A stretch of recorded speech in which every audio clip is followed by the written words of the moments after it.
বন্ধুরা, আজকের ভিডিওতে আমরা জানবো বিটিএস মেম্বারদের পছন্দের খাবার কি। তো বেশি দেরি না করে শুরু করা যাক। নাম্বার 1 RM এর পছন্দের খাবার কালগুকসু। নাম্বার 2 জিনের পছন্দের খাবার লবস্টার। নাম্বার 3 সুগার পছন্দের খাবার জুসি স্টেক।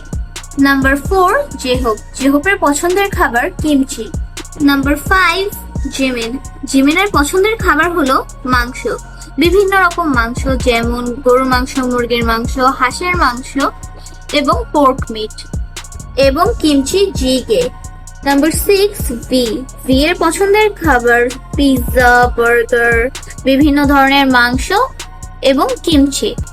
নাম্বার 7 জাংকুকের পছন্দের খাবার হলো পিৎজা, বার্গার, বুলগোগি। আপনাদের পছন্দের খাবার কি তা এখনই কমেন্টে বলে ফেলুন এবং এই ভিডিওটি যদি ভালো লেগে থাকে তাহলে একটি লাইক করুন, চ্যানেলটি সাবস্ক্রাইব করুন।